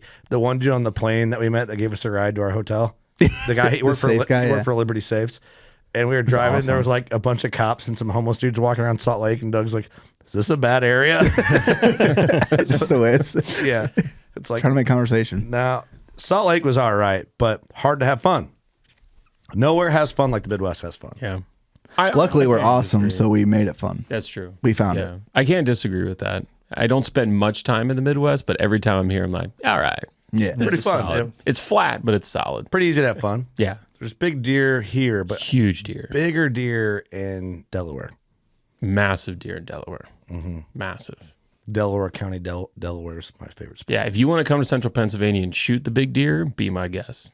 Be my guest. Because there aren't any. Well, I've heard that, but we see every now and again, you see some big deer roll out. How do you have an elk like that walking around? You do. No, because the elk out there are stupid. Because they only get hunted for like 2 weeks out of the entire year, and then they get to spend 50 weeks of just and there's no predators for them. Oh, right. There's nothing. True. Nothing. Coyotes aren't tracking those things down. They're not even tracking the calves down. No. So until we get mountain lions in Pennsylvania, which there are no mountain lions in Pennsylvania, I don't care what anybody says, there's nothing to predate on them. So the whitetails can get attacked by coyotes, but the whitetails are way more skittish, but we get some monsters. You think with all them non-hunted Sundays, that'd give them one more day to survive, them deer would be a lot bigger. You would think. Yeah. Odds are in their favor. That's one more day of less pressure. If you walk in on a Sunday, they're all like sitting around in circles, having beers and just hanging out. I knew. Yeah. They're watching the Steelers, It's like, hey, don't tell me shit about your pressured public lands. We got Russell Wilson. One day free of pressure every week. Funny. It's fucked up. I don't know, man. Everybody thinks where they're from is the hardest state to hunt. I don't think we have the hardest state to hunt. I just think we have a difficult state, and you just have to put the work in. Yeah. If you want to shoot, like you come to the Midwest, you want to shoot 120, 130 inch whitetail, way easier than if you come to the mountains of PA. Of course. But if you go to Florida, or a state that would traditionally not even have the same population of whitetails, then it's going to get even more and more difficult. Totally. Yeah. But also too, it's like I use this analogy way too much. Yeah, I'm not going to Indiana to kill elk. You know what I mean? If you want to go kill a big deer, you got to go, or whatever, or quality animal, or whatever it is. You got to just go to where that is, and it's, people hate that. People hate me advocating for that, apparently, judging the internet, but it's like, just the reality of it. I tell people to do it. And I'm big on hunting your own state and learn how to do it. But that's why I started going out of state a few years ago. I started hunting Indiana. That was amazing. Yeah. Started hunting Ohio then 2 years ago. Also amazing. I'm like, okay, I see why people do this. Right? Did it seem scary to you to get out of state? Not at all. No? I've hunted public my entire life. So it's just a different looking public. Yeah. Nothing scares me. And it's funny because I talk to guys. I have a good buddy of mine who hunts out of Indiana. He's hunted private his entire life. And he's like, going to public scares me. I'm like, how? Like, you shot so many deer and so many great turkeys and other places. He's like, it's just the way that they, the public here just never was great. I'm like, I don't know. I don't know any different. I don't know any different. I'll show up to a piece of public and do whatever. It does not bother me at all. I get that. I guess I always remember having like this hurdle of like going west, because everyone, in the Midwest, you want to go west to hunt, whatever it is. And I remember just being like so nervous, like, dude, what's it going to be like? You don't know what the area is going to be till you get there. And it's like, it was the fear of the unknown. And then once you go, and you're kind of just like, you're going to have fun no matter what, good or bad, and figure it out. It just all kind of falls into place. But it's that big, intimidating barrier of entry is what I remember to go out west. But it was hunting a new species, whatever it was. Elk especially is like what everybody thinks about. And it's like, the terrain. Fat Midwesterners. Yeah, that's where the fun here bites us is when we go to the... Yeah, they're kind of right. Yeah, they're tough for us. Yeah, they're a little right. They're right for sure. Like, we've never not admitted that. Just go take a shit or you're out of breath. I was going to say, we're 500 feet above sea level here. Yeah.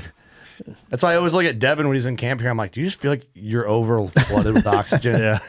You know what I mean? It's almost too much. I'm drowning in oxygen. Or we'll hit a hill. Like when he killed this deer, we hit that hill. There's it's a hill.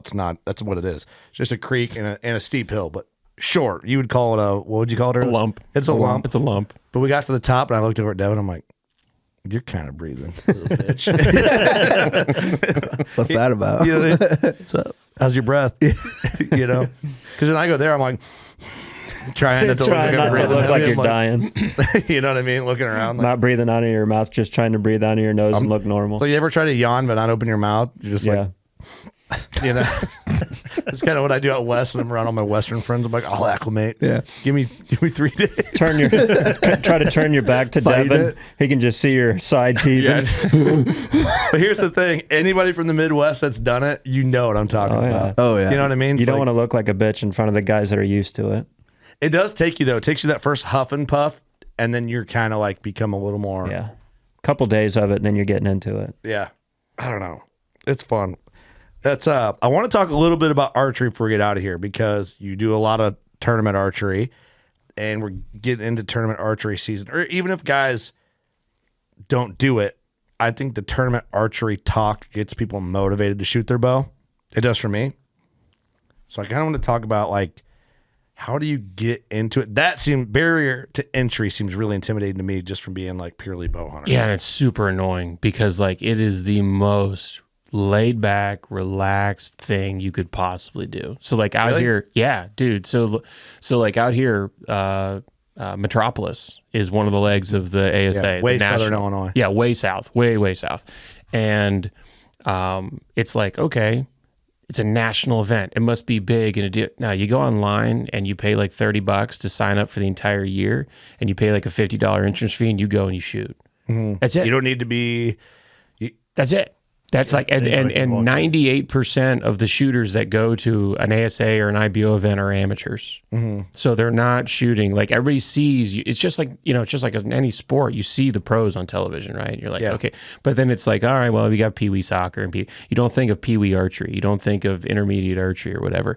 And it really seems intimidating until you actually go there. Dude, I'll tell you what, if you have the opportunity to go, anybody listening or whatever, to go to Metropolis, if you're in the Midwest, or London, Kentucky, if you're in the Midwest, and go to a national level ASA, it is the most fun you'll have with a bow in your hand. I guarantee it. I think it's almost more fun than bow hunting. So when and you I go know shoot, it's a sacrilegious thing to say that, but that was insane. That was insane. I know. Listen, because don't say that again, okay? I spent 9 months out of the year shooting a target. Yeah, 9 months out of the year shooting a target, and 3 months out of the year shooting a deer. Yep. So for me, it's like, go do that 9 month thing. Keeps you sharp too. Keeps you sharp. It keeps you going, and it doesn't matter where you place. And there's like infinite amount of classes. You could shoot known distance classes where you have a rangefinder, which is what we're all doing anyway. Yep. So go do that. Right. You can shoot the unknown, which is what I like to do, because I'm a jerk sometimes. And that's gangster though. I think the unknown. Dude, the unknown. We always say that the shooting known, where you have the rangefinder, is higher scores with less work. Yeah, right? Which is true. It's true. It's what it is. But I love judging. I absolutely love judging. I get it. It makes it's the game within the game. Could you do both in one course, or no? Because you sign up for the class. So okay, but could you sign up for both classes? No, or you sign up for one class because it's the same targets.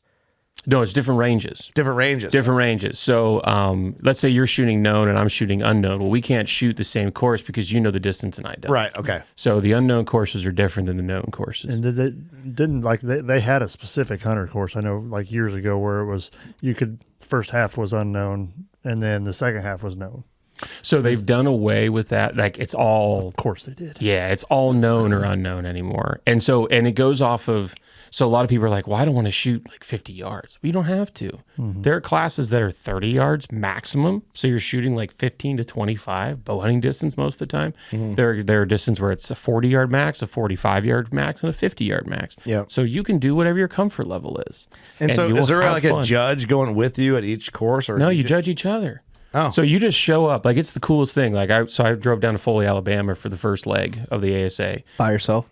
I went with my shooting partner. Okay. But we did go through the night. Like we left at 2:00 on Wednesday. We drove through the night. I drove from 9:30 to 7:30 the next morning. We pull into Foley, Alabama. We pull out the bows. We slap on the stabilizers and we hit the course. And we're sitting there staring at targets like, oh shit! And that we're would be freaking fucking miserable. And we're freaking judging. So we're like, as the target looks like it's like pulsing at us, you know. It's like oh, I can taste green, you know, or whatever. It's moving. It's terrible. But we did. We had a great time, and I shot like crap the first day, shot like great the second day. But I walk up to my target assignment because you get a card when you register, and you're just 3 other dudes show up to the same target, and you all look at each other and go, I guess we're the best friends for the next 2 days. Yeah. And it was the best. I mean, 3 of the best dudes I could ask for. And like we're sitting, we don't know each other 2 minutes, and we're laughing like we've known each other for 20 years. That's awesome. It's awesome. And you go and look at every other stake, and we're shooting semi-pro, so that's like, it's serious. Yeah, like we want to go pro. Yeah. So like we're taking this serious, and we're acting like we're old bar buddies. Yeah. And you look down the lane, and every single stake has 4 or 5 dudes on it just having the time of their life with each other. See, that's not the vibe I would expect from a real tournament. Dude, it is that's what I'm saying. Like everybody thinks it's like super serious. Sure. Yeah. And don't get me wrong. At the end of it, your score is posted online. Yeah. And everybody can see it. Oh. Yeah. Okay. Shame me. Right? Right? Everybody knows. Is that a negative? How many zeros? I had fun. It's about the fun. Yeah. I didn't know an archery tour could be just 1 digits of score. You know, that kind of thing. What the hell? Yeah. But all right. I did not expect that because I don't know. I've never done it. I've done casual 3D shoots. Like I've done that. Those are fun. And I will tell you, back before I did it, it seemed like intimidating then. I'm like, oh, it's a thing. Like there's a rank. Like you got to go and be serious. That's what I thought it was. And then I went, I'm like, oh, it's like Frisbee golf with a bow. Yeah. Yeah, basically. You know, exactly. with your homies. Yeah.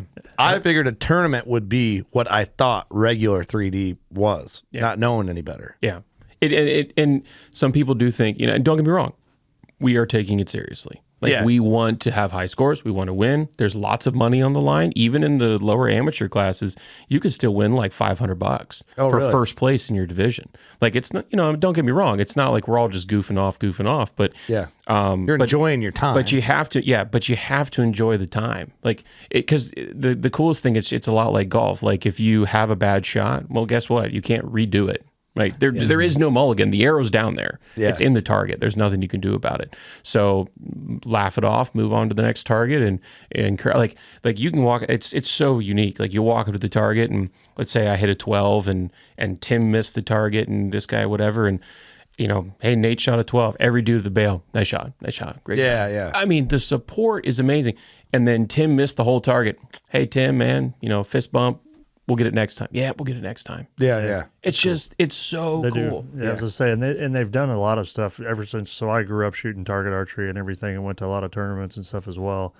And the thing that I always liked as a kid was going out, and obviously I idolized all those young shooters like a Randy Ulmer, and I mean you see these guys and they were larger than life, and you see it. You go out and you can walk up to them. Just guess what? They're normal people, just like everybody else. Yeah. And the ASAs have done a really good job because I mean, you even if you show up to one of these tournaments, you show up a day early, and they have, I can't remember what the actual little tournament that they have is. Yeah, the shoot with the pros. The shoot with the pros. I mean, you'll get matched up. I got a buddy that still shoots pro and everything, Danny Evans. He gets matched up with, there'll be a youth, there'll be a woman, they'll have multiple classes together, and they throw money in the pot. You can win, I mean, some serious money just showing up, and you may get to shoot with one of the top professional shooters in the world. Yeah, that's just cool. on a random draw. Huh. And I mean, and again, no pressure, exact same thing. Guess what? These guys they started wherever you're at. At some point they were at that level. It's no pressure. Everybody there is helping each other out. It's always, I've never had a negative experience on any shoot that I've ever been to, and I've been going to them since I was probably 4 or 5 years old. Right. And I mean, it's just a really good community. Never ran into anybody that was made it a bad experience. Hearing all that, it's like, I know we've talked about target stuff all the time. We used to do a lot of target stuff, but it's like I wish it was bigger. Mm-hmm. Like if it's that awesome, like I just wish like it had more mainstream publicity. You know what I mean? Like, and I know this is another trend on social that's been bothering me. Like, you can't idolize anybody anymore without being like, you're fucking you're whatever it is. Like, you're sucking this dude's dick over. It's like, no, you can have idols. That's cool. I think that's a neat thing. Like, you should be able to idolize people and like think someone's cool for something that you think is neat that they did. Like, Waddell and Mark Drury are those guys, and then name a lot of others. Like, when Mark and Waddell in here, I'm like, holy shit, these guys are in. It's cool. It's like I grew up. I think that's important for kids especially. Yeah. So I think we have to be careful on social media when guys hate on that, especially if you're a fan of a hunting show. You don't need to be embarrassed by being a fan of Heartland Bowhunter or Hunting Public or whatever it is. idolize those guys if you want to, and high five them and go meet them, and that's healthy. I think that's fine. Yeah. But it's like, man, for how cool everybody is and how good of like a camaraderie that brings, just like hunting, it'd be sweet to have like, I don't know, it'd be neat to see it break into the next realm of like popularity, even outside of like hunting and archery. Well, if you I was just gonna say, if you think the hunting industry's small, go to the archery industry. It is a 10th. Really? It's so small. The actual, like, the archery specific, the serious shooter side of it, everybody knows I mean, I'm talking everybody knows everybody. Really? Like, it's 100% very tight knit, very tight knit. Even whenever, it's funny because even whenever Nate like added me on Facebook and everything, I look and a bunch of guys that I used to shoot with all the time, they're all friends with him. Because it's like, again, it's such a tight knit group, and I think what it boils down to, like you said, not growing bigger, is exactly what your philosophy was. You see all these guys shooting and everything. Ooh, that's way too serious. He's like, I can't do that. Yeah, and I don't know what they do to break out of that specifically, but for me. In my area, it's, well, I don't shoot foam, I shoot animals. No, it's and an I'm like, arrogance thing. Stop it. Yeah. That's what you just said to me out loud was, I don't want anybody to know my score later. Yeah. That's exactly what I just freaking heard. Don't give me, oh, shoot the... No. Yeah. You don't want to embarrass yourself. The dishonesty. But you have to be willing to embarrass because if you miss in the woods, in particular if it's not on film, nobody saw it. Yeah. Nobody knows. It's my one-on-one analogy. Right. Your wife might not even know. You don't even have to tell anybody. Yeah. I just went in the woods. Didn't see anything. I passed one. Passed one. You know, whatever. Your arrow went past him. But, I passed. You know what I mean? Just didn't explain it well. Oh, you passed the 140-inch 8-pointer? Yeah, my arrow went right past his back. Pass through, pass over. Yeah. Past him. I passed him real good. But I can't say, I can say from experience, going and shooting these tournaments, and I mean, some of the local stuff that we used to do whenever I got to shoot a lot, we'd shoot indoors and you have, 30, 40 guys sitting there and you're on a line, you're shooting, maybe one-on-one, or you're the last one shooting at a target. You have all these eyes on you. Your heart's racing. I mean, controlling that's the closest that you're going to get to that moment of truth whenever you're shooting a whitetail. It's going to make you calm, execute under pressure. Executing under pressure. Yeah. And I mean, I'll contribute that as a giant measure of why I've been able to, make shots in, these high pressure moments, because I've done it over and over again, and just these practicing. And that's what makes the unknown distance stuff like even more impressive of like a honed in skill. It's like when you think about the pressure you have of it in general, and then it's like you watch these studs out there just like, and then it just, to me, it's cool. Yeah. Because and they make a perfect shot. I mean, you may make the absolute perfect shot, but you're a half yard off. Guess what? You're out of the 12. Yeah. Or whatever else. Do you shoot known or unknown? I did a little bit of both. Okay. Yeah. I barely make perfect shots at 20 yards when I know it's 20 yards. You know what I mean? Like, I'm fine. I don't shoot foam. It's not for me. I'm just kidding. But it's obviously sighting in all summer, you shoot dots, and then right before hunting season, I'll switch to 3D targets. It feels good to just bury them in the pocket, and it's a confidence visual thing. But yeah, unknown guessing. We should do that as a WCB group, like just with our crew, and do a film thing where we're doing unknown stuff. Even if we just do it in the backyard, if we don't have time to get away for a whole weekend, we can set something up, have somebody else come up and set up. We do unknown. That's how I walk through courses still. You do? I don't bring a rangefinder. That's how I started. You're cool, dude. Well, but that's, you got to think, I started in 98, so, and not saying they didn't have rangefinders, but it was like you couldn't use them, when I started. Yeah. So that, to me, that's half the skill of walking through a 3D course, is knowing your yardages. Yeah, Austin started when rangefinders were 2-stroke. Right. Started up. Mix of fuel to get them going. It's like, I used to do 3D courses a bunch when I was a kid, and we didn't have rangefinders. We just we shot the shit out of them in the early days of the podcast. Like we shot rangefinders, just not tournaments, just casual shoots, and that was when we had the window in the studio, and we'd dry erase marker our scores, and we'd have a tally running, and we would like battle for a little WWF wrestling belt. So we did. Fucking stupid. It was fun.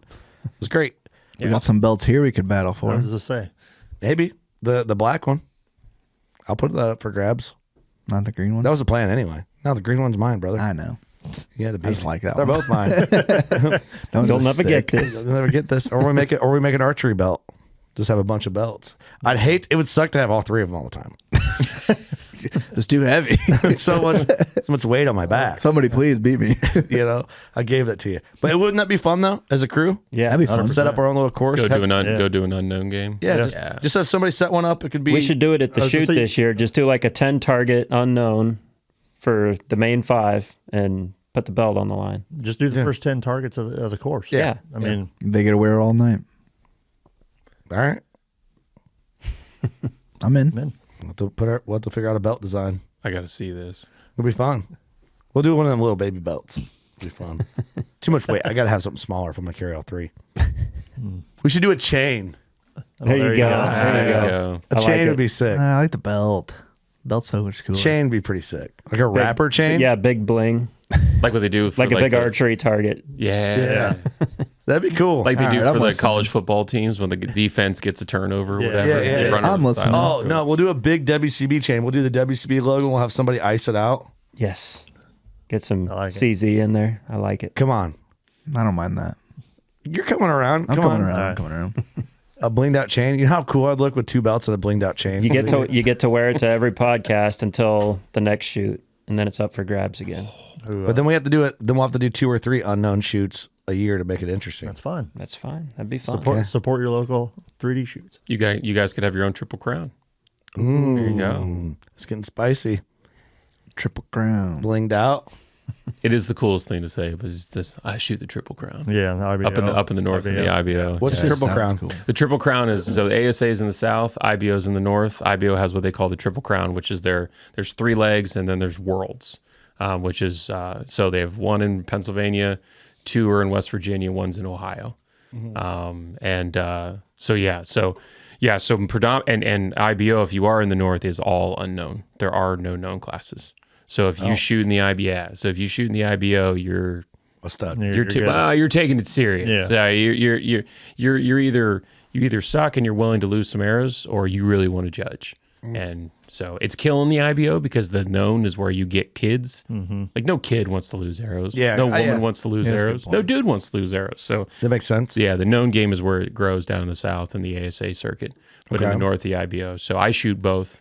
Because it's unknown for me either way, no matter where I go. So Triple Crown is it's called the Triple Crown. So the Triple Crown is the first 3 legs. There's 1 in Franklin, Pennsylvania, 1 in Pipestem, West Virginia, and then 1 in Nelsonville, Ohio, and that's called the Triple Crown. Oh, I got you. Yep.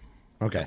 I thought it was like where they met the 2 leagues. Like no, so they don't. From one, top dog from the other. They are They don't talk to each other. Yeah. What? They don't. You're either I thought the archery community was cool. Look at us. Maybe that's why it didn't get bigger. They have different scoring. They have different targets. Mackenzie's and Reinhardt. Yeah, they can't be friends. Hell? Dude, oh yeah. Come get in the weeds. Segregation, nice. That was a joke. Everybody relax. I didn't mean to make that sound too race driven, but maybe I did. Yeah. Oh yeah, it's bad. They're like, I only want to shoot these targets, and that's what kills the sport. Yeah, archery can't get out of its own way. The ASA is doing a great job. The IBO sucks, but they're clinging on to their. Just like Pennsylvania can't let you hunt on Sunday, the IBO clings on to its old. Let me talk to you, IBO, real quick. IBO, I know you're listening. I got 2 of these. Cut it out, all right? Yeah, I just talk to states and organizations. They listen. Okay, that's probably the answer to my original root of my question there. It's like, how come it hasn't tapped bigger? Maybe that is why. Probably not, but maybe. I don't know. That's fun. That's fun, though. What about... So Olympic like spot archery, when you see the guys and they're shooting the big ring, that's separate. What is that? It's totally it's called either World Archery or FIDA, and that predominantly there is compound in it. There's a lot of recurve in that as well. Yeah. But that's all set distances at whatever. There's other different denominations of the NFAA, which does like the Big Vegas shoot. Lancaster has a Lancaster Archery Classic. That's indoors, all 20 yards, 18 meters. 3 spot type 3 stuff. spot. Yeah. Yep. And those, the archery just has a lot of different games just based on the seasons of the year. But but you see everybody. Like everybody goes. they're doing it all. Everybody's doing it all. Like if you're really into the sport, even if you suck, you're doing it all because the experience of it. Like when you actually get there, it's actually like the best time you could possibly have. Interesting. It's a very stressful time because like you don't want to suck, you want to do well, but like you'll step up on the practice bales and you could be standing between two legends of the archery world, but they're just people, men and women just like us. Yeah, it's crazy. So is there people that dominate the 3D side and it's indoor and all the stuff, like, or is it like, oh, this guy's known good for being a whatever shooter and this guy's good at 3-spot? It's predominantly segregated. Definitely in the unknown game. The unknown guys, those dudes crush at the unknown game, right? And then the known dudes are their own thing. And same thing with the ladies. What do they know? They know how to freaking shoot a bow. They know the distance. They know the distances. So dumb. Nice. Pretty dumb. It was good. It was solid. It was solid though. But then you get a lot of the people from the colder parts of the country that can't go outside. They usually do really well at the indoor game. All the drunk, cold state Midwesterners. Freaking love the indoor game because what are you going to do when it's 10 degrees outside in February? Yeah, right. You're going to shoot your bow indoors. Yeah. Meanwhile, in the South, they've been outside mowing their lawn for 2 months. Yeah, you know, yeah. Performance enhancing weather. Yes, it's true. Archery's a fun space. I'm looking forward to shooting a lot. I'm more motivated now to shoot my bow than I have been in a while. I think it's just like new kid on the block. We got hot new girlfriends now. Hoyts are looking nice. They're feeling good. They started ripping it. New bow goofing. We have a setup day coming up. We're going to be out at F6, and we're going to do some bow setup videos with our good archery shop near us, F6 Outdoors, and get all the Hoyts shooting right. Smacking some turkeys, some Vertec on. Get them ready. Get them mule deer and moose ready. That's exciting. I got to figure out my arrows for that. What weight would you go for moose? As heavy as I can get it to fly correctly. Okay. Realistically, probably no less than 550. Realistically, probably 6. Yeah. Keep it 40 and in. I like that. And that's that's against my normal thing, but this sucker ain't a whitetail. Yeah. That thing's way too damn big.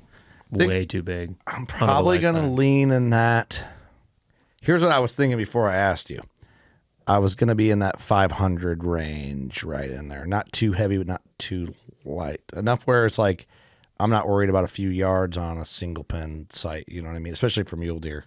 But who knows? I might build 2 arrows. That's the nice thing about a dial. As I say, your dials get 2. I wouldn't think too much about it. I had a VAP SS, 175 up front. Did just fine. What was the weight on that arrow? Yeah, you've killed a moose with a bow. Yeah. I should be asking you. Yeah. Not that I don't trust what you said, but that sounded like I didn't trust what you said. That very, that was, it sounded like I didn't believe you. No, I believe you. Okay. Yeah, Nate over here owns a shop, and screw what you have to say. Yeah, whatever. You never killed a moose. Thanks for your input, but Austin. That sounded so bad. I'm sorry. I didn't mean it that way. I didn't. Great input, Nate. Yeah. Austin, what in your experience? What would you say works good for you? Okay, that's cool. I'll take both of them in consideration. There you go. And just do my own research on the side, and then I'll maybe consult both of you guys in the future, and we'll see what will happen. That'd be the appropriate answer. Yeah. Well, this is a total weight of your moose arrow. Sorry, Nate. That sounded like it's like, all right, Austin, you've actually killed one. Sorry, that sounded like such a dick move. My bad. My bad.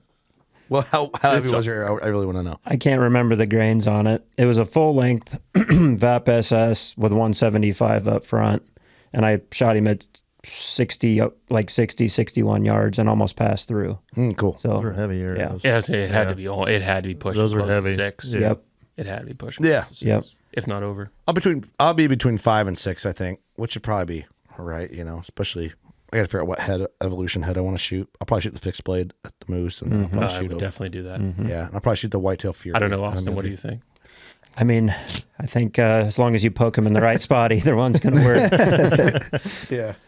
I don't know. It'll be interesting because I'm going, hopefully, if I draw that tag, mule deer to moose, it's going to be an intense couple weeks. Yeah. But yeah, I don't know. I think high 400s for a muley. That way I can reach out and touch one if you need it. I mean, who knows? I don't know how it'll pan out, but you just never know. I don't know, man. Fun conversation. Archery is a good time. I'm excited to get out and shoot it. We're going to do the belt thing, huh? I think we should. I think it'd be fun. It'd be really fun. It'd be healthy. We're doing a necklace. Chain. Or chain. Yeah, We're chain, not the belt. What we do is we go get... Oh, we need to 3D print a chain. Get gold fiber or whatever the hell it is. We just paint it gold. Yeah, it'd probably come off on us though. Just keep painting it. All right, next year all green. Well, cool. Well, shit, dude, this was a good time. It was fun having you in. Absolutely. We got our fair amount of Huntworth talking. Yeah. Got some archery talking. Did you get on Archery Talk the forum? Don't. No. I used to get on there a lot. I still get on there from time to time, but it has gone sour. Everyone's mad on there. Everyone's mad and just gives horrible advice. Just as anybody listening, don't go into Archery Talk and ask for advice. Go into your local pro shop and ask for advice, please. I thought Archery Talk was cool until I started seeing threads about how much they hate me. And then I was like, this sucks. Oh, that's unfortunate. Yeah. Think there's any about you in there? I know there are, because I get tagged. And most Really? of them, oh yeah, most of them I try to avoid reading, but most of them are positive because I'm not a very, my content's pretty old dad, middle school English teacher boring, so I don't do anything super caustic. But there have been sometimes people are like, I don't think he knows what he's talking about, and you know, that sours a little bit. Yeah, but, yeah. you know. I mean, your content is age appropriate for everyone. So It is very E for everyone. Yeah, but how's everyone going to hate on that? Where can people find your content? Average Jack Archer on YouTube. Find Average Jack Archer YouTube, Facebook, Instagram. If you need the shop, 21 North Front Street, Phillipsburg, PA. See, you can take your kids there. Your kids can watch the content. Don't let your kids listen to Working Class Bow Hunter. Don't. Yeah. Oh, by the way, there's a guy out of Ohio came up. It was his son. His son had a badass mullet, and he was an awesome guy. I enjoyed talking to him. Him and his son and daughter. And he's like, "Yeah, the kids listen to you guys too." I'm like, "Oh shit!" I was like, "Don't repeat what we say, man." And he goes, "Tell them," because he went hunting this year. "Tell him what you told everybody." This kid looks at me without skipping a beat. He goes, "I don't fucking miss." And I was like, "Oh, yes, you were awesome." It was great. "I don't fucking miss." I was like, "Oh, dude, I'm sorry, but future legend." Oh my, yeah, future legend. It was amazing, man. I was like, dude, we're in Ohio. Little badass. I love Yeah, it. gotta respect the confidence. I don't fucking miss. I was like, oh my God, that's amazing. I loved it, dude. It threw me way off. I did not expect him to say it. Well, with the mullet, you have to expect it was going to happen. I thought it might be. Like, I knew he was one of the boys. He's business in the front, party in the back. Dude, it was all party in the back. Just the way it looked at me, I don't fucking miss. I'm like, I believe you, dude. Don't hurt me. I believe you. Take it easy. It was awesome, man. You could tell they were good kids, and his sister, I think, was a little older, and she's, I got a bow, and I shoot, and I'm getting stronger. And I was like, oh, it's cool. You're into it. Like, you're excited to talk about it. It was cool. That's awesome. But man, it cracked me up.